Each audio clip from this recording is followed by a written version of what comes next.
Hello everybody and welcome to my channel. My name is Casey. I'm a foreign dentist from Russia. If you have never been to my channel before and if it's the first time you ever see me, I've been helping foreign trained dentists get licensed in the United States for almost 6 years now, and I literally help thousands. So I have a lot of experience on that, but today we're going to talk about a little bit of a different thing.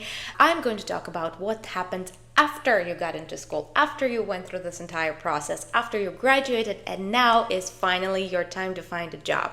There are a lot of caveats there that you really have to be very careful and very specific about, and we're going to discuss all of them in today's video. First of all, I want you to guys know that it's incredibly easy to find a job. There's nothing easier than finding an office right for you. There's a dentist on every corner and all of them are looking for associates. So I don't want you to be worried about locating a job or worrying about how you're going to be practicing after your graduation. You will definitely find your position. When I was in school, I was worrying about going into private practice because I thought the only place that would hire me without experience is dental, but that is not the case. There's definitely a ton of private practices who are willing and able to hire young professionals who are going to train them and who are going to show them everything they need to know, who are going to provide mentorship for you. So you shouldn't worry about any of that. You don't have to settle for anything if you don't want to. If you're a foreign trained dentist and you're worried about finding a job after a student visa, if you want to find sponsorship for your H-1B, as a dentist, it is incredibly easy to find yourself a sponsorship for H-1B. I have previous videos about visa status and immigration to the United States. So if you're curious about that, you can look them up on my channel as well. So we're not going to focus on that, but I want you to know, so no matter what your visa status is, I can guarantee you will find yourself a job. It is not difficult at all. The only thing, it is incredibly important to read the contract that you're signing. Funny enough, not all the jobs and not all of the positions will ask you to sign a contract, which should be one of the red flags for you because you do want to see where you are starting to work. It's going to be a medical facility where you're going to practice medicine on people. So you definitely want to be employed by a person who is going to have some kind of legal facilitation of that. So you definitely don't want to go for a job that would not have a contract. I did have that in my first employment after school. That was not fun. So definitely find a position that would provide a contract. If the office that you're trying to find a job at just kind of will talk to you, I never needed a contract before, it's gonna be totally fine, we're all good people, we're gonna help you out, don't worry. Most of the time, if you ask them and you're very persistent, they're going to provide some kind of legal documentation for you to be hired. So that's one thing that is not particularly intuitive. You wouldn't really think about it, but it's very important to actually make sure you do have some contract. If you do get the contract, you might want to read it. I wouldn't say you need a lawyer to review your contract, but it's definitely good to know what particular things you want to look in the contract. I will talk more about it in my future videos because there's so many tiny caveats that the jobs are going to try to fool you, because it is a lot of money that they're giving you. So they want to not do that. They want to give you less. So you want to make sure that you're signing a contract that is most beneficial for you. So it's important to review every single point of that contract. But first, I wanted to tell you what you can and cannot do as a general dentist. Surprisingly, especially for people from foreign countries, they ask me a lot of questions like, what are there things that a general dentist can expect to do as a new grad? And the answer is literally anything. It depends on the practice that you walk into, and it should be a filter for you when you're looking for your job. For example, if you really want to practice and you really want to get that hand skills going, you want to go to an office that would have a lot of patient flow. Most of the time they would accept all of the insurances, including Medicare, Medicaid insurances, because they would have patients who you don't need to talk into procedures, who will be like, put a crown on this tooth and this tooth and this tooth and all of them. So you don't have to sit there and trying to convince them that they need this. If you are a young professional, probably the worst place you can go is the private practice that doesn't take any insurances, the fee-for-service office. That's the worst idea, because not only you have to talk those people into the procedure, if they pay a lot of money for them, they will be very picky with their quality of work. They would sometimes want to see your portfolio, which happened to me before when I was very young out of college, and of course I had nothing to show for myself. So most likely they wouldn't even agree to what you're trying so hard to sell them, because they're giving out money for it. If you think that you're going to find a job in a fancy office and you're going to make more money doing that in a fee-for-service clinic that doesn't take any insurances, it might hurt you, because believe it or not, even if the patients are super rich, their teeth is not the first thing they want to give that money for, especially if you're talking like Invisalign or something like this. Yes, of course, people would want to improve their smiles, and you will definitely find patients who would want to go for this, but it's not everyday occurrence that they would run to you, a new specialist, and beg you to do them your Invisalign. So if you do want to practice and get those hand skills, you definitely want to find a busy, multi-insurance practice that has a lot of cash flow and a lot of patient flow, in case somebody doesn't want to let you do something on them. But majority of time, my best recommendation, if that is the case, you would want to find a place that doesn't have a lot of specialists in the office, that refers some things. For example, if you want to practice root canals and they have an endodontist in the office, forget about it, because all of your root canals are going to have to go to the endodontist to fill their schedule. And same with implants. If you're planning to take some additional education on implants and practice implants on your own, and there's a surgeon or periodontist in the office, most likely that's just not going to happen. It doesn't mean it's impossible. You definitely have to negotiate all that and what you want to do with the owner of the practice. If you're not confident with the procedures that you're making, you can always get a job in an office that does have those specialists and ask to shadow them. That could be beneficial. But again, all of this has to be discussed before you step your foot as an employee of that practice. Don't assume anything. Don't assume that if they have an endodontist, he's going to somehow train you, or he will give you a chance to shadow him, because that is not always the case. And you have to meet all of those people. You have to introduce yourself and state all of your intentions clearly. So as a general dentist, even if you're new, even if you don't have any additional education aside of what your dental school gives you, you will have to, and you will want to, do everything. You'll have to prepare yourself that anything that walks through your door, you will have to do, even if you haven't met this before. It happened to me multiple times that patient came to you and they're not going to find another dentist. Even if you haven't done this before, you're going to have to teach yourself very quickly. That happened to me for gingivectomies, for crown lengthening once. I've never done this before, but you know what? You don't have money for a periodontist. I don't have anywhere to refer you, so we're going to figure it out yourself. And most of the time you can do it. But I just want you to be prepared for that, and I want you to consider that. So don't think that you are getting yourself a safety blanket if you're going to a practice that either doesn't have any specialist or has specialists to support you. You never know what you're going to do, and you have to be prepared for that. So if that is the case, most important and most frequently asked question is, what salary can I be prepared for? And what salary does a dentist, a new grad, can expect right out of college? And it definitely varies, but I would say if you're talking salary, most likely you're going to get somewhere between 30 and 40% for your work. It depends on your luck. It depends on your state. It depends on really a lot of factors that I'm going to discuss right now, but that is kind of the general point. You can get either from 30 to 40%. 40% is general, like a good salary is considered 35 to 37. That is a very good percentage of your production or collection that you can put in your pocket. It will, of course, depend on two things.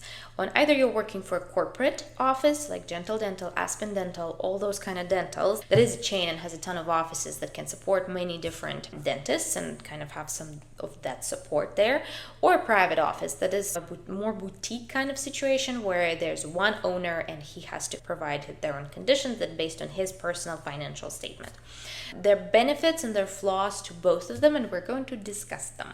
So the benefits of the corporate office, of course, one and the most important one is that they would sponsor your visa.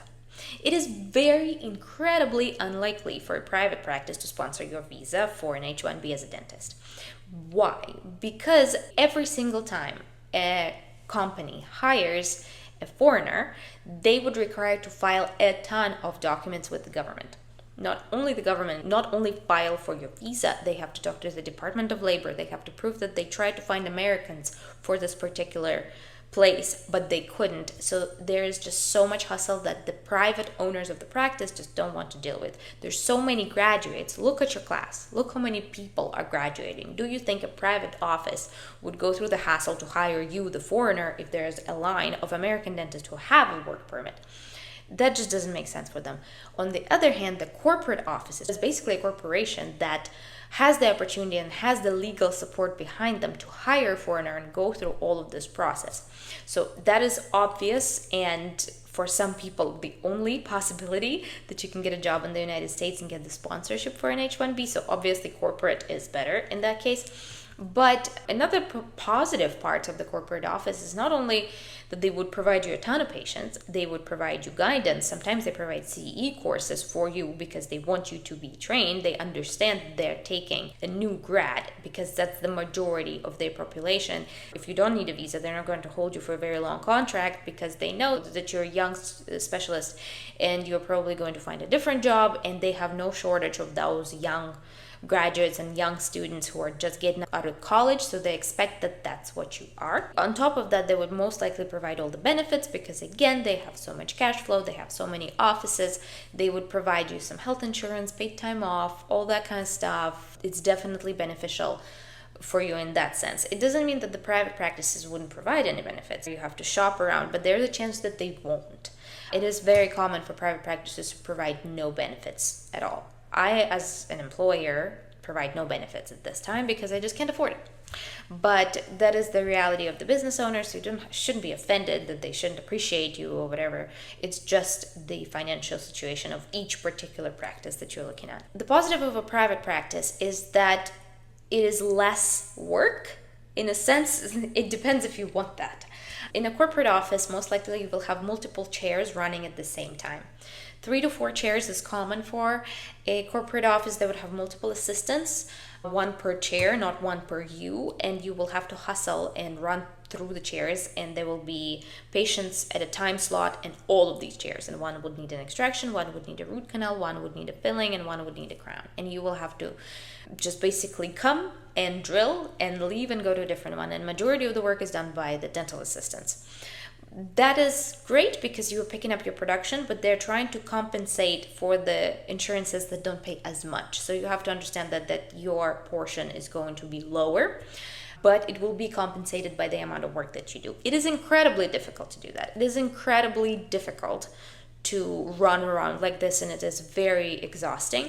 Corporate offices would dictate what they want, basically, because they don't really appreciate you as a person. It is more of a machine because that's their business model. They don't expect you to build a strong connection to patients who come particularly to you because you physically don't have time for that. You don't have time to build that connection with the patient because you run in, drill, and go to a different chair. Knowing that the owners would not hold for you because you are attracting so many patients or because patients love you so much, they know they have no shortage of use. There's a line of new dentists every year graduating colleges, so they don't hold on to you. Basically, when in private practice, you get to build those connections with your patients. You get to talk to them. You have to know what their kids' names are. You get to do all that stuff, and that's a positive of that too. Private practices most of the time have one column, one chair, one assistant assigned to you, not the chair. You work together with your dental assistant. You get to train the dental assistant to do what you want them to do, and it is a calmer environment with the higher percentage and higher pay because usually private practices take limited amount of insurances that pay more.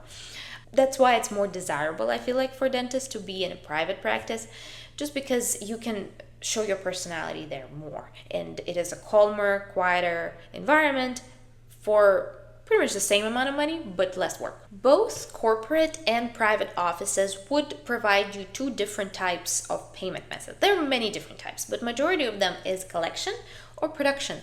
It can be very confusing, especially for people who are just getting out of college and didn't have any particular education about that. We did have a whole course on practice management and the pay and all this models in BU, so I highly recommend BU. They do have a lot of extra things that they teach you. Not every college does that, but in BU we had an extensive course on collection, production, daily pay, daily minimum guarantee, fixed pay, and so on and so on.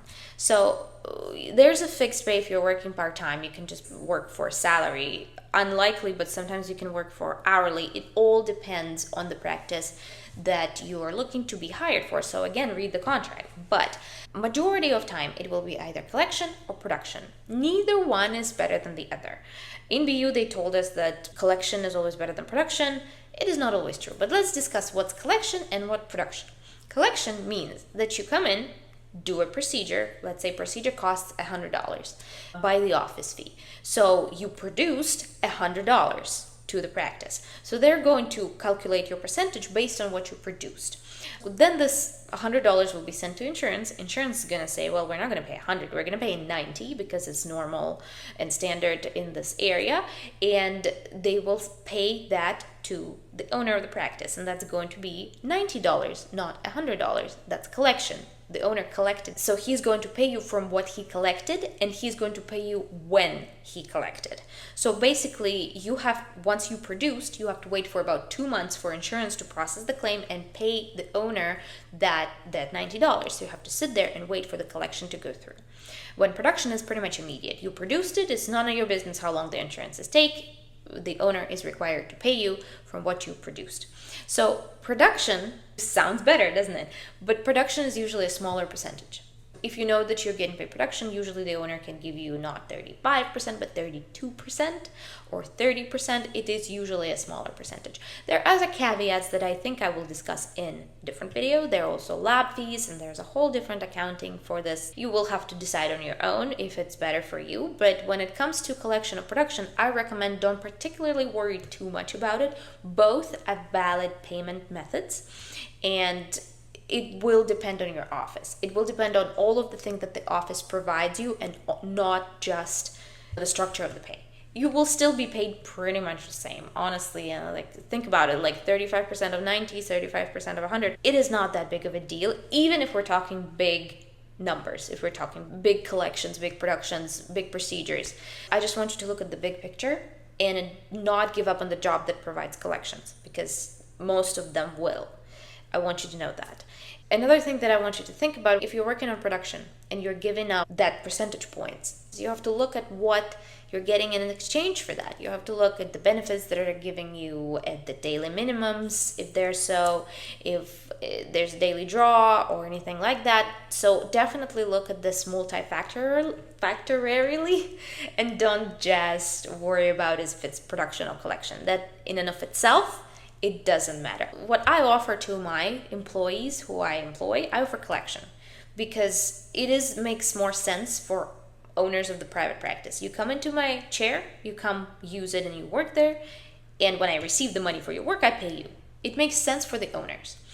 I offer a very generous percentage, over 37% to my doctors, so it's considered pretty good, at least in my opinion.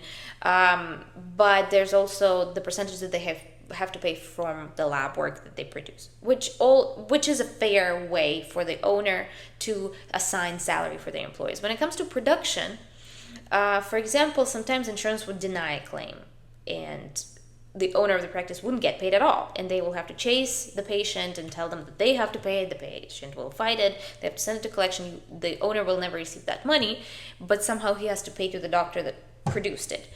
It is better for the doctor because the doctor doesn't care for all this behind processes, but it is a little bit more challenging for the owner. If I were looking for a job now, I always worked on collection. But if I were looking for the job now, I would probably lean towards the place that would give production, just because I don't want to worry about how much you collected, what's your insurance situation. I don't care. Just give me the money that I made and let me go home. When you see that the office is paying you on production, there's always something they put in to take the money that they didn't receive from you back.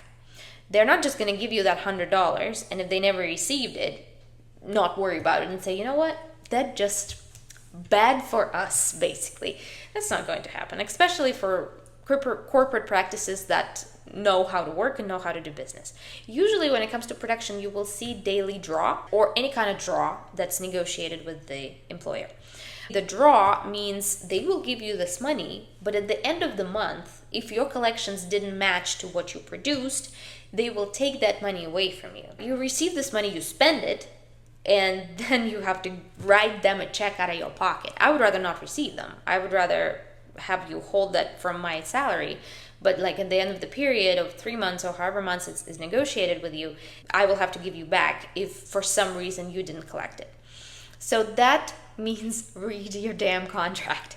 Definitely make sure you know what you're signing. When you see a word that you don't know, consult somebody who knows it, because you can get yourself in a situation where you pay the practice because somehow something happened with insurance, something happened with their patients, and you weren't paid. So production sounds good, not always that good. Collection is usually clear cut. This is how it is. Once I receive the money, I give you some. Production, I'll give you the money, but I have these other conditions that I need you to follow. So that's production and collection. When it comes to collection, think about it. You produce, insurance takes some money, takes some time to give that money to the employer. So you'll have to sit there and wait for that money to arrive. When you just start working and everything you do goes through that process, so you're receiving nothing, you have to wait for at least 2 months for your money start to kick in from what you made. In that time period, you usually get daily minimum. So you usually get some daily pay. You're on a daily until you start getting collection. So you shouldn't worry if you see the office is paying you on collection and you're worried that it's going to take some time for the insurance to go through, and for the first like 2 to 3 months you're not going to be receiving anything. Most likely you will need to negotiate some daily pay that is none of your business. Usually that pay is going to be lower than what you're actually producing, but it's at least a way for you to be paid for coming to work on those days and not wait for that money to come through in a couple months until the insurance decides that it's time to pay. Daily minimum also can be given to you if you negotiate it, and if you're a very good person and if you're very sneaky and manage to convince somebody to give you daily minimum, means that no matter how much you produce, no matter how much you collected, you will always receive the minimum. It will be negotiated for different terms. It can be for a certain amount of time. It can be forever. But if you didn't produce, like let's say your daily minimum is $500. If you didn't produce $500, or if they didn't collect $500 for you, you will still be paid $500. For example, if it was like a day where you had like 1.5 filling, and that's it. So for that day, you didn't collect anything, but you negotiated with your employer that they're going to pay you $500 anyway. That is your daily minimum. Daily draw is another model that they can use, and it sounds good. Daily draw, they're going to give you some money. Basically, you start thinking that it's the daily minimum when you work. It's a daily pay that you get, and you always guaranteed to get it. But again, draw means that you have to give it back unless they collected that money.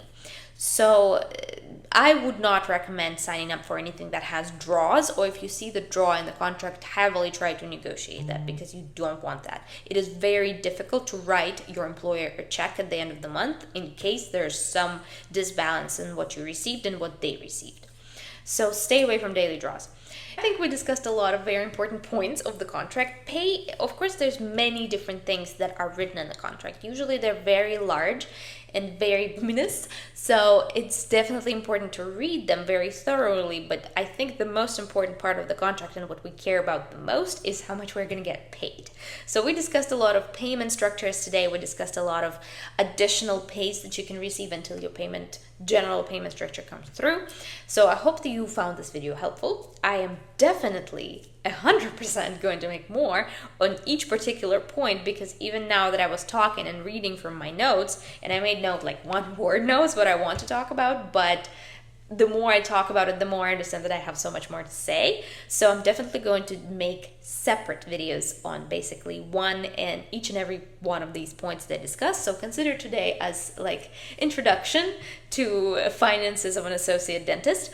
So I really hope you stay tuned. Please subscribe to my channel if you want to know more about dentistry in general, dentistry in the US as a foreign dentist, owning a practice, because I own my own practice now, working as an associate, and all that kind of stuff. Definitely subscribe to my Instagram, where I post my daily life of an owner of a dental practice, and I talk a lot of helpful things there as well. My Instagram is gonna magically, as if out of nowhere, appear on the screen. I hope to see you there. Thank you so much for watching, and I will see you in my next video. Bye.